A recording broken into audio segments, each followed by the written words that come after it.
মুম্বাইয়ের অভিজাত এলাকা বান্দ্রার নিজ অ্যাপার্টমেন্টে বলিউডের নবাব খ্যাত সাইফ আলী খানের উপর যে হামলা হয়েছিল গত 16 জানুয়ারি গভীর রাতে, তা প্রায় 2 সপ্তাহের মতো হতে চলল।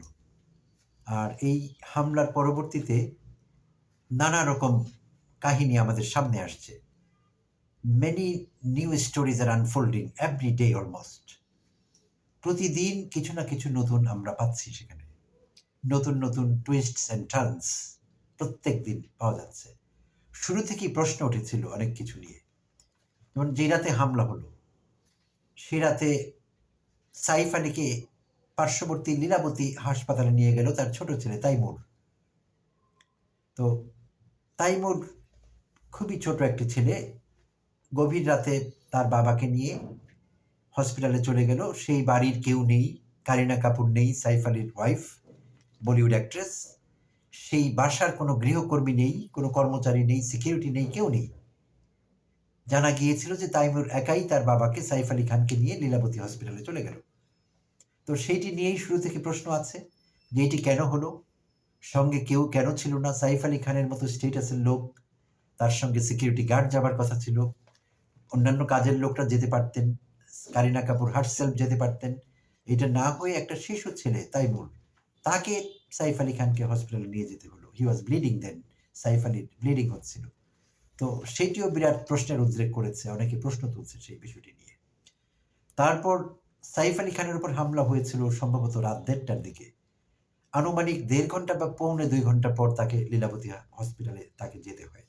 তো এই যে অন্তর্বর্তীকালীন 1.5 ঘন্টা সময়, এত সময় একজন আহত রোগী স্ট্যাবড, ছুরিকাহত হয়েছেন তিনি 6 বার।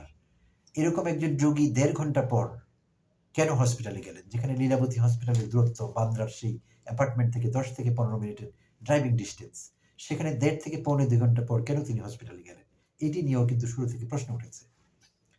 তো আরো প্রশ্ন উঠেছে নানাভাবে। যেই আক্রমণকারী যার কথা বলা হচ্ছে শরীফুল ইসলাম, ঘটনা ঘটার সঙ্গে সঙ্গে পুলিশ রায় দিয়ে দিলেন যে ওখানকার বান্দ্রা পুলিশ যে শরীফুল ইসলাম বাংলাদেশের লোক, বাংলাদেশ থেকে গিয়েছে, অবৈধ অনুপ্রবেশকারী। পুলিশ খুব বেশি সময় নেয়নি এই রায়টি দেওয়ার জন্য, সেটা নিয়েও প্রশ্ন উঠেছে। আর শরীফুল ইসলাম সম্পর্কে যতটুকু জানা যায়, সাম্প্রতিককালে তার বাবারও আমরা সাক্ষাৎকার দেখেছি ইউটিউবে। তো তার বাবা বলেছিলেন যে শরীফুল ইন্ডিয়াতে গিয়েছেন 6 মাস আগে। আর শরীফুলের আইনজীবী বলেছেন সন্দীপ শেরখানে যে শরীফুল কয়েক বছর থেকে মুম্বাইতে থাকছেন ফ্যামিলি নিয়ে। তো এই সমস্ত তথ্যগুলো পরস্পর বিরোধী, কোনোটির সঙ্গে কোনোটি মিলছে না। আর আরও একটি প্রশ্ন উঠেছে যেটি বেশ চিন্তার কারণ অনেকের জন্য হয়েছে। কারিনা কাপুর এবং সাইফ আলী খানের বক্তব্য পরস্পর বিরোধী। পুলিশের সঙ্গে তাদের যে ইন্টারোগেশন হয়েছে, পুলিশ তাদেরকে ইন্টারোগেট করছিলেন দুজনকে আলাদাভাবে।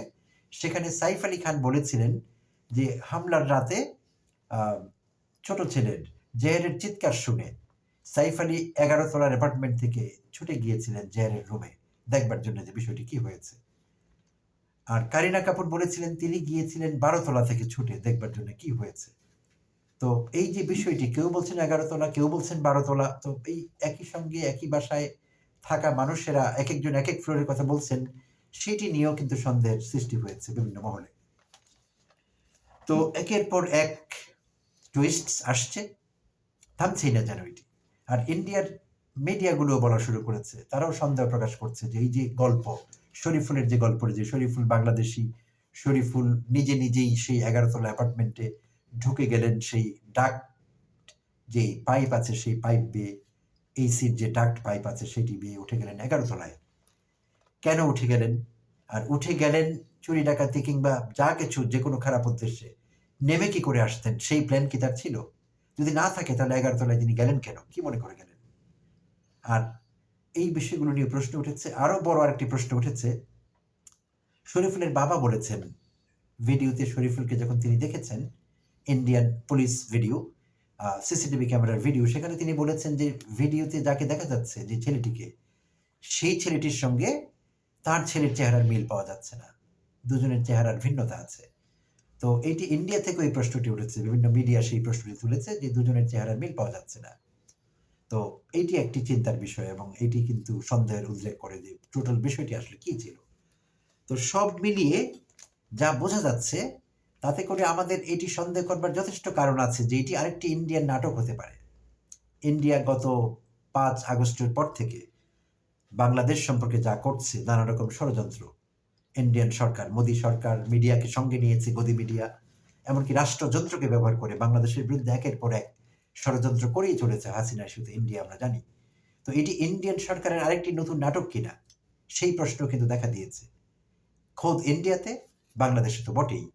তো আমাদেরও সেই সন্দেহ হচ্ছে যে এটি ইন্ডিয়ান একটি নাটক হবে হয়তোবা। তো সাইফ আলীর উপর হামলাটি হয়তো সঠিক, এই শরীফুলকে গ্রেপ্তার করা হয়েছে সেটিও সঠিক, এবং যেই লোকটি হামলা করেছে সে ভিন্ন ব্যক্তি। শরীফুলকে গ্রেপ্তার করে বাংলাদেশের বদনাম চাপিয়ে তাকে বলির পাঠা বানানো হয়েছে, শরীফুলকে স্কেপগোট বানানো হয়েছে এই মামলায় বাংলাদেশকে ডিফেম করবার জন্য। ইন্ডিয়া যা বরাবরই করে আসছে, কোনো সুযোগ ছাড়ছে না বাংলাদেশকে ডিফেম করবার জন্য, বাংলাদেশকে ডিস্টেবিলাইজ করবার জন্য। সো আমরা এটা ধরে নিতেই পারি যে এটি ইন্ডিয়ার একটি নতুন নাটক। তবে নাটকের কাহিনী এবং চিত্রনাট্য যথেষ্ট দুর্বল, এটা বলতেই হয়। আর সর্বশেষ পুলিশ জানিয়েছে যে পুলিশ এই বিষয়ে মোটামুটি নিশ্চিত হয়েছে যে এই হামলার সঙ্গে শরীফুল একাই নন, আরও কেউ কেউ জড়িত থাকতে পারেন। পুলিশ এই সম্ভাবনা নিয়ে কাজ করছে। তো দেখা যাক সামনে আর কি নতুন টুইস্ট আসে, সেই জন্য আমরা অপেক্ষা করব। ভালো থাকবেন সবাই, আবার কথা হবে।